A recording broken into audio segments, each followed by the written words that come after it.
Christmas म्हटलो की आपल्याक काय आठवता तर एकतर म्हणजे येशू ख्रिस्तांचो गोठो, त्याच्यानंतर क्रिसमस ट्री आणि सांताक्लॉज.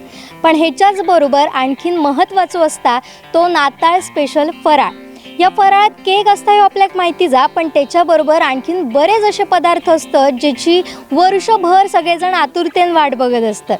तर आज आपण असोच सावंतवाडीतल्या माझगावातल्या पर्सी डायस यांच्या घराकडे. त्यांच्याकडे आता वेगवेगळे फराळ करूची लगबग सुरू असा. तर त्यांच्यानी कसले कसले फराळ केले आहेत आणि केक व्यतिरिक्त या फराळात कुठल्या पदार्थांचा समावेश असा ह्याच आपल्याक जाणून घेऊचा. चला जाऊया पर्सी डायस यांच्या घराकडे.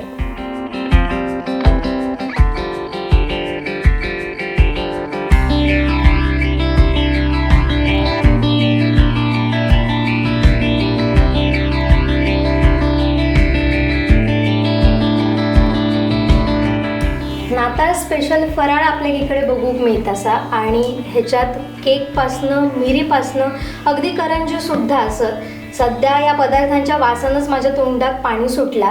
पण नाताळासाठी अजून कशा पद्धतीने हो फराळ केलो जाता याबाबतची अधिक माहिती या कुटुंबाकडनंच जाणून घेऊया. तुमचं सगळ्यांचं स्वागत कोकण सार लाईव्हच्या खास कार्यक्रमात आणि मेरी क्रिसमस. मेरी क्रिसमस. मी पहिल्यांदा तुमच्याकडे येत आहे. तुमचं नाव सांगा आणि कुठले पदार्थ फराळात याचा समावेश असता नाताळासाठी. माझं नाव क्लारा डंटस आणि ह्याच्यात करंजी असतात, केक असतं, कलकल असतं, शंकरपाळ्या असतात आणि धोदाल मिरी म्हणतो ते असतात, बारके वडे असतात. हा आमचा समावेश आहे. बरं, इथे एक इकडे केक दिसतात, दोन प्रकारचे केक दिसतात. ते कशापासून तयार केले जातात आणि त्याचा वैशिष्ट्य काय त्या केकचा. हा स्पंज केक आहे. ह्याच्यात मैदा, अंडी, दूध आणि ऑइल म्हणजे तेल हे घालून हे बनवतात. ते फेटायचं चांगलं आणि ते बेक करायचं. आणि हे आहेत ते 25 दिवस आम्ही सोक करून ठेवतो ड्रायफ्रूट्स वाईनमध्ये आणि हे प्लम्प वगैरे घालून हे केक बनवतो आम्ही. अगोदर काय होतं, ते उपास करत होते लोक आणि ते ख्रिस्त येण्याच्या अगोदर, त्याच्यामुळे त्यांना एनर्जी पाहिजे असत होती. त्याच्यामुळे हे खाल्ल्यानंतर ड्रायफ्रूट्स थंडीच्या दिवसात ते ड्रायफ्रूट्स खाल्ल्यानंतर एनर्जी मिळते. त्याच्यामुळे ते हे प्लम केकचं वैशिष्ट्य आहे. बरं, ह्या केकचं नाव काय आणि त्या केकचं नाव काय. हा प्लम केक आहे, प्लम वाईन केक, आणि हा स्पंज केक. बरं, आणखीनही काही बरेच वेगळे पदार्थ माका बघूक गावत. असं तुम्ही एका मिरी म्हटलात. मिरी आणि ते वडे गोड. ते कशापासून केले जातात. मिरी कशापासून केली जातात. नारळाचा रस असतो तो त्याच्यात गूळ घालून ते आटवतात. त्याला खूप वेळ लागतो, 3 तास तरी लागतात. आणि ते आटून खूप घट्ट जातो आणि मग त्याचे कापं पाडतात. आणि हे वडे आहेत ते गूळ घालून ते बनवतात. हे गव्हाचं पीठ आणि गूळ, वेलची थोडी घालतात आणि ते बनवतात. इथे ते खायला चांगले लागतात, खुसखुशी. आणखीन एक वेगळे पण असतं ते म्हणजे त्या वड्यांचं त्याचं नाव काय. हे आम्ही वडेच म्हणतो. हे छोटे असतात, क्रिस्पी असतात. हे आवाज पण येतो त्याचा. हे बघ, ते कशापासून तयार केले. ते तांदळाचं पीठ घालतो. 1 किलो तांदूळ आहेत तर पाव किलो डाळ घालतो. मीठ घालून ते मळून घ्यायचं आणि मग ते बारके बारके पुऱ्या काढायच्या. ते आमच्यात खूप चालतात, म्हणजे लग्नातही करतात. ट्रॅडिशनल डिश म्हणून तो हे आहे. अच्छा. आणि इथे शंकरपाळ्यांबरोबर आणखीन एक वेगळं पदार्थ बघू गावता. तर त्यांची नावं काय आहेत आणि ह्याच्यात वेगळे पण काय आहे नेमक्या. शंकरपाळ्या आहेत आणि ते कलकल, ते त्याला शेप वेगळा देतो आम्ही. ते काटा घेतो आणि त्याला प्रेस करून ते गोल गोल करतो. मग ते कलकलसारखं ते शेप देतो त्याला, असे हे कसं. आणि त्याच्यात जरासा रवा टाकतो, मग ते खुसखुशीत लागतात. तुम्ही आता हे सगळे पदार्थ घरातच तयार केले सर. हो. मग किती वेळ लागतं या सगळ्या पदार्थ बनवतो. अगोदर आम्ही 8-10 दिवसपासून सुरू करतो सगळं बनवायचं.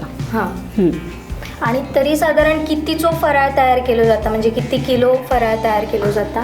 5-1 किलोचे नेवरेच करतो आम्ही. हां. आणि बाकीचं वेगवेगळं त्या 3-4 किलोचे हे करतो, कलकल वगैरे. हां, तसं करतो. आणि केक वगैरे भरपूर करतो. 5-6 किलो लागतात, म्हणजे खूप जणांना द्यावं लागतं ना त्याच्यामुळे. पण आता तुमका एक साधारण अंदाज येता, म्हणजे तुमच्याकडे जे पाहुणे येतात किंवा तुम्ही गिफ्ट म्हणून हे सगळे केक असतील किंवा फराळ असतो हां. तो देऊची पद्धत आपल्याकडे असं, बरोबर. पण जास्त कुठल्या पदार्थाक मागणी असतं किंवा कुठलो पदार्थ आवडीन खाल्लो जाता या क्रिसमसच्या दिवसात? वडे आणि धोदाल आणि प्लम केक. हां, इथे ते रेअर असतं ना, त्याच्यामुळे ते जास्त हे लोकांना आवडतं. तुम्ही गेले किती वर्ष झाली या सगळे घरातल्या घरात शिकूक सुरुवात केल्यात आणि तुम्ही ह्या खैनं शिकला? आम्ही आमच्या आईकडनं शिकलो आणि आम्ही छोटी असतानापासून हे बनवतो. समजायला लागलं त्यापासून ही लोक बनवत होती आमची आई, आणि त्यांच्याबरोबरच आम्ही बनवायला शिकलो. आता काकी मी तुमच्याकडे येते. तुमचं नाव कसं? काय फरक असा तुमका, काय फरक जाणवता, म्हणजे जेव्हा तुम्ही लहान होता त्यावेळेचो फराळ आणि आताचो फराळ यात कसो बदल होत गेलो? हे सर्व पदार्थ आम्ही करत नव्हतो. करंज्या करायचो आणि पुऱ्या करायचो, आणि त्या पुऱ्या करून आम्ही त्या लोकांना वाटायचो. हे आमचं लहानपणी आई वडील करायचे ते. नंतर आम्ही थोडं शिकलो. आईसुद्धा थोडं करायची, म्हणजे लाडू करायची, दुसरं काहीतरी करायची, अशी हे करून नंतर ते पुऱ्या वगैरे ते लग्नाचे मग आम्ही ह्याच्यात घेऊन आलो, नाताळच्या ह्याच्यात, आणि ते खराब होत नाही, पुष्कळ दिवस राहतात, म्हणून मग ते हे करायला लागले. आणखीन कसे बदल होत गेले? म्हणजे तुम्ही मगाशी म्हटलात की जास्त आम्ही केक तयार करायचो नाही किंवा थोडके मोजकेच पदार्थ तयार करायचे. मग कुठल्या वर्षापासून केक तयार करूचा सुरुवात झाला तुमच्या बघण्यापासून? 30-35 वर्षाची झाल्यानंतर मी कामाला होते नवसरनी, तिथं केक करायचो आणि मग ते शिकायला लागलो. पण तेव्हा केक करूची पद्धत काय होती? म्हणजे आता आपल्याकडे ओव्हन वगैरे असतं, मग त्यात आपण टाकला की तो तयार होता. तेव्हा काय होता? त्यावेळी ना आम्ही तोप घ्यायचो आणि तोपात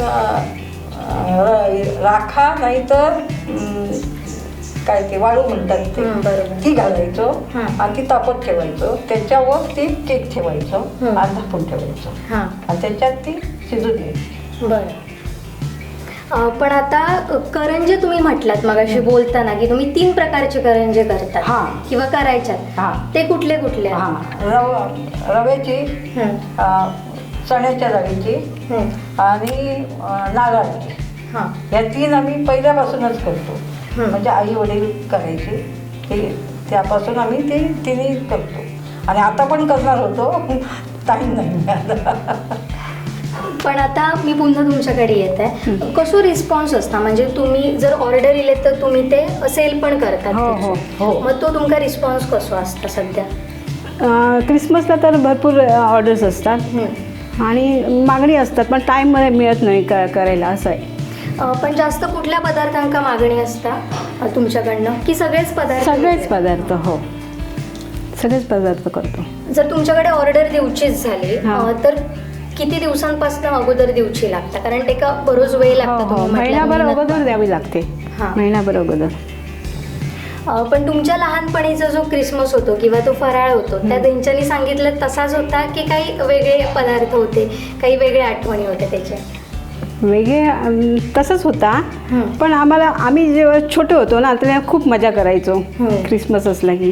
म्हणजे क्रिसमस म्हणजे आता बाकीचे नाही, एकच सण आम्हाला मिळतो असं एन्जॉय करायला, म्हणून ते क्रिसमस म्हणजे एन्जॉयमेंट असं. बरोबर. पण आणखीन एक मुद्दो येतात, तो म्हणजे आपण जो फराळ असतो तो आपल्या शेजारच्यांका देतो, पाहुण्यांका देतो, मग ती परंपरा काय आहे आणि कशी ती अजूनही तुम्ही जगता असाल? हो, आमच्या क्रिसमस असलो की सगळ्यांना आम्ही भेट देतो फराळ, घराघरांनी जाऊन. त्यांना पण बरं वाटतं ना. काकी, जेव्हा फराळ केलो जायचो तेव्हा किंवा आता, तर कशा पद्धतीने ह्या फराळाची लगबग असायची? कारण एवढं सगळं फराळ काय एका वेळी एका माणसाक करणं तरी शक्य नव्हता. मग त्या कसा केला जायचा? आम्ही सगळीजणं म्हणजे आमची घरं आहेत 7-8 आणि सर्व जमायचो एकाच्या घरात जाऊन फराळ करायचो. एक दिवस एकाच्या, दुसऱ्या दिवस दुसऱ्याच्या असं. आणि टाईम नाही मिळाला तर रात्रभर करायचो. आणि रात्रभर केल्यानंतर पूर्ण सर्वांचं केल्यानंतर ते मजा करून आम्ही ते हे करायचो. म्हणजे रात्रभर जागरण करायची, हे करायचं. आणि करंज्या खायला मजा, म्हणजे मुलं यायची बरोबर, ती पण मजा करायची, खायची, जेवायची आणि चुस्त नाताळ छान आमची व्हायची आदल्या काळी. पण तुम्ही मगाशी म्हटलेलं की खळ्यात बसून तुम्ही ते काम करायचं त्याच्यावर, मग तो फराळ करायचो, तर त्या आठवणी काय आहेत? त्या आठवणी म्हणजे आम्ही गाणी म्हणायचो. गाणी म्हणायचो आणि सगळी जणं लाटायची, कोण भरायचो, कोण म्हणजे पुष्कळ लोक जमायची ना. 8 घरातली माणसं ते 2-2 आली तरी पुष्कळ होता. ती सगळी अशी म्हणजे अगोदर ती डाळी म्हणून असायची. डाळी लग्नात वापरतात, डाळी म्हणून ती घालायचो आम्ही आणि पूर्ण त्या डाळीवर बसायचो सगळी अशी गोल आणि गाणी वगैरे म्हणून ते फराळ करायचो. वाटत होतं ना. आम्ही फराळ वाटतो.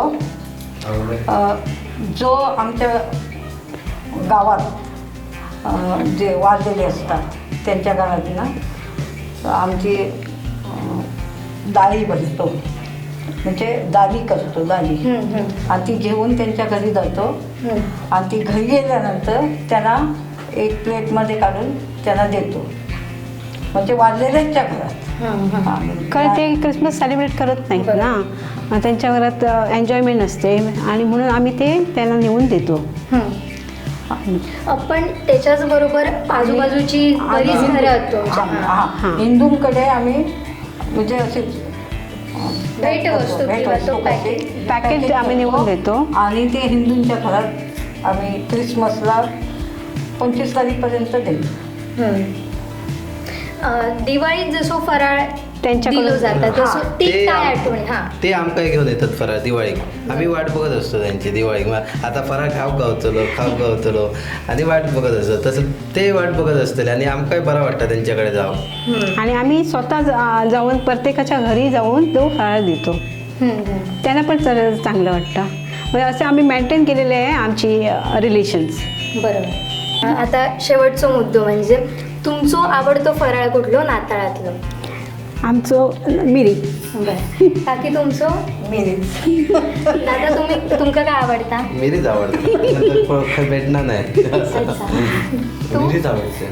ओके. तर ही होती डायस फॅमिली आणि त्यांच्यानी सांगितल्याप्रमाणे अजूनही जे पदार्थ असतात त्यात अनेक बदल होत गेले.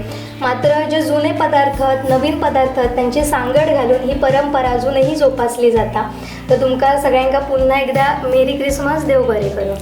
मेरी क्रिसमस. थँक्यू. तर ही होती डायस फॅमिली. आता इकडेच थांबतो. पाहत राहा कोकणचं नंबर 1 महा चॅनल कोकण 7 लाईव्ह. धन्यवाद.